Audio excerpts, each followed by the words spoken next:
Hello everyone and welcome back to my channel. I wanted to put together a little mini editing tutorial for you today, specifically going over gradient maps and blending. It's a little slice of Photoshop that I particularly love, but I think a lot of people either don't know it exists or they just don't really know what to do with it. So today I just wanted to briefly go over gradient maps and what they are and what they can do for you and your work. So the gradient map tools are found right over here. If you've ever seen anything like this where it transitions from dark to light or a certain color into another, that's a gradient map.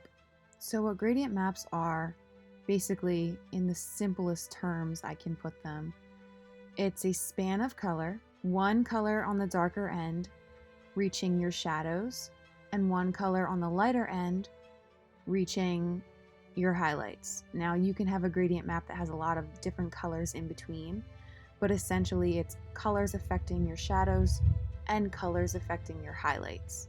So today for my demo piece, I have the base image from my latest rocket ship photo, which clearly is very different from the final image. I really wanted this shot to have very green and blue, dreamy undertones, and I'm going to show you how to do that. But I also just want to encourage experimenting today. This isn't so much me telling you how to make your image look just like this. I really just want to encourage you to discover gradient maps and kind of just explore what they are and what they can do for you, because there is so much more you can do with a gradient map. So to start, we always want to duplicate our layer so that we can save the original piece underneath.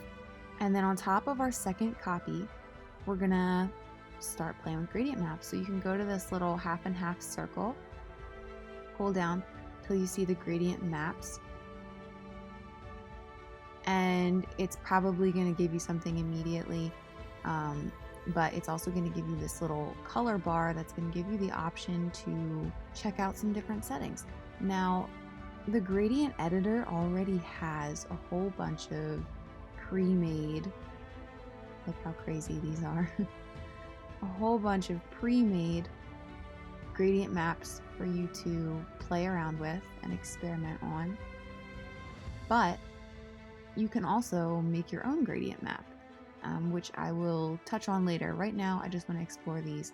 So as you can see, as I'm clicking through these different gradients, that they are doing some crazy things to my images.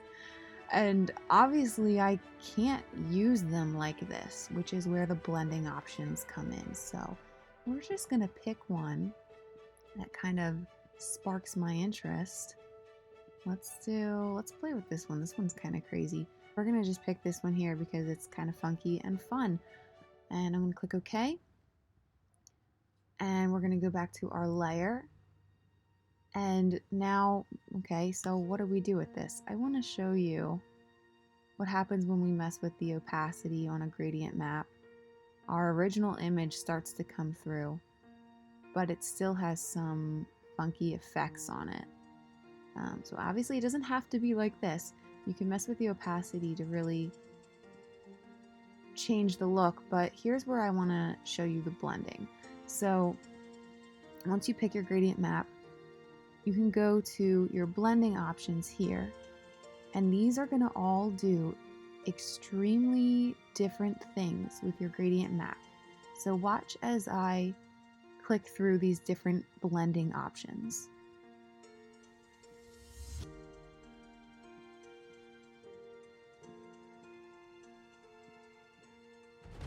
See how it's changing drastically the gradient map that I overlaid. It's like each one is giving me a different look. And I just want to show you some of these are I've never used, but sometimes you find one and it just works really well. But I find that it's easier just to learn by experimenting and playing around and just seeing different combinations of like what blending option with what opacity and which gradient map is going to give me an interesting look that I really like. So watch as I kind of just toggle this a bit. That's already very different from my original image. Now this is not so much my style, but this is just kind of showing you how you can start changing your photos and giving them more character and style just by playing with gradient maps. So I'm going to make sure that I'm on my gradient map. I'm going to go to properties so that I can change it. If you don't have your properties tab open, you can just go to window and click properties.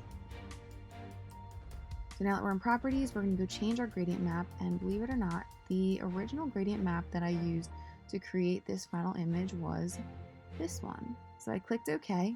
I'm going to go back over to my layers, make sure that I'm on my gradient map, and I believe the gradient map that I used was multiply, if I remember correctly. And clearly this is still nothing like the final image. So that's where I went and I played with my opacity. And when I did use this gradient map, I used it very, very subtly. And I will say that this you can't just slap a gradient map on and expect it to look like my final image.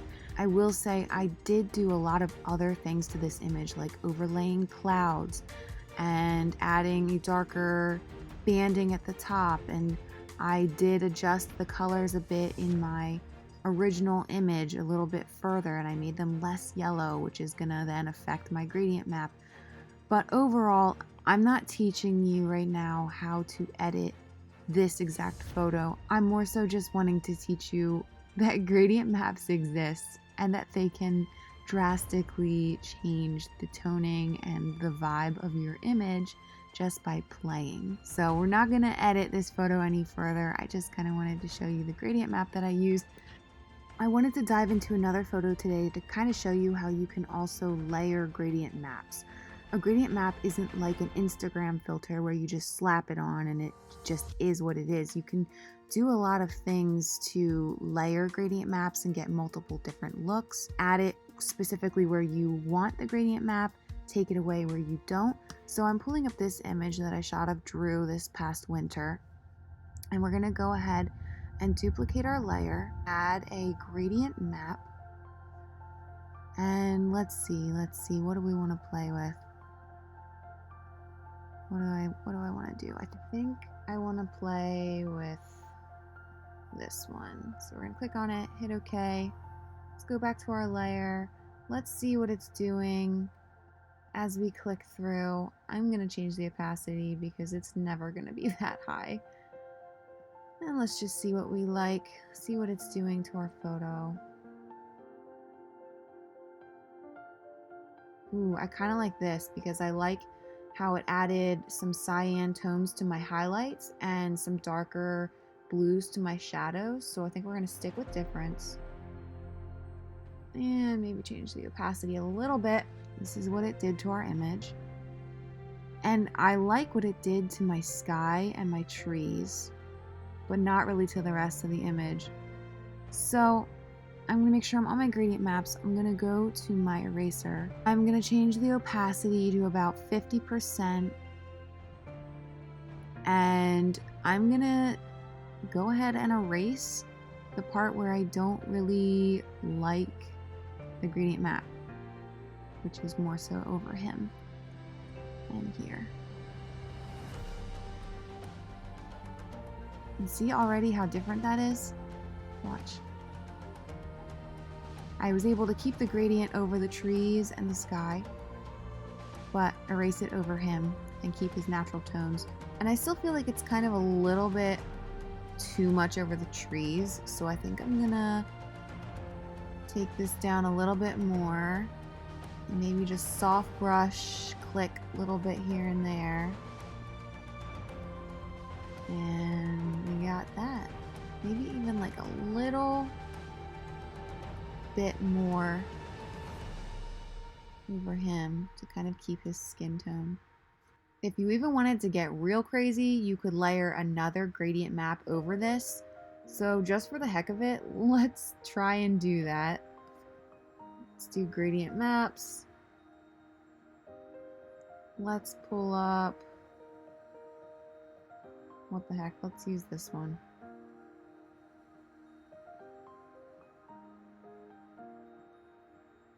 I'm just kind of randomly picking. I know I often use multiply, which is why I just went to that one, but we could use a number of different options. I'm just picking what I'm familiar with right now. Let's pull it down a little bit more. So let's see what that did to our image. And I do, again, kind of like what it did to his surroundings, but I don't really like what it did to him. So I'm going to go ahead and make sure my eraser is around 50% and softly erase over that gradient map as well.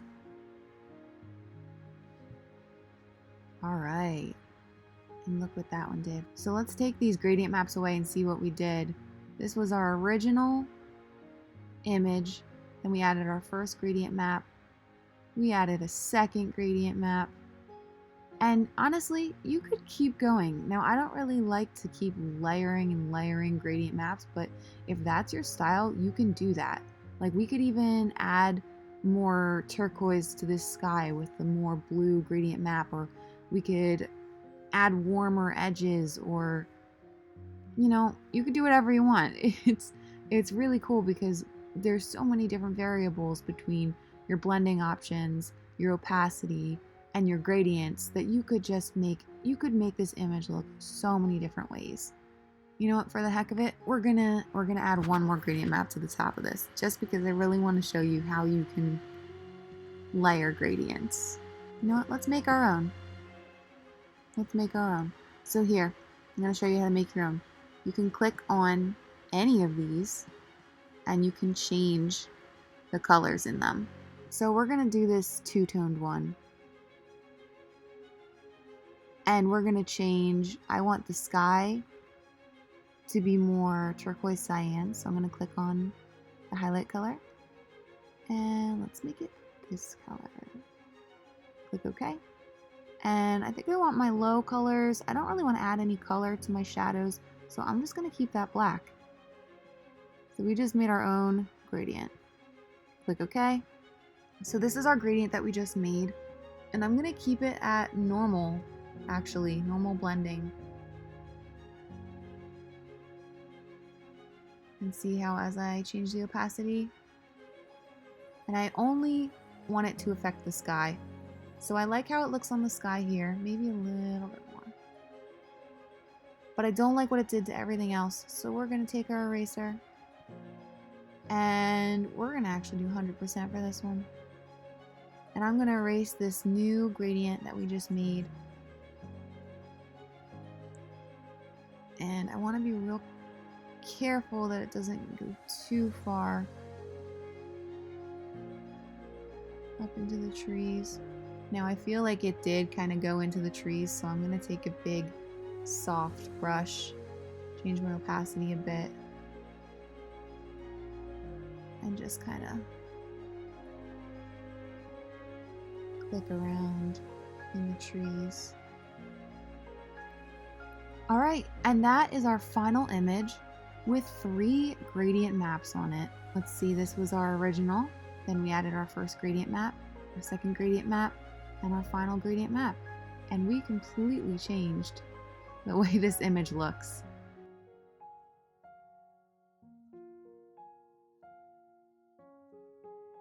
So I hope that this tutorial was helpful to you, kind of discovering this new little slice of Photoshop, gradient maps, what they are, what they do, how you can use them, how to layer them, how to make your own.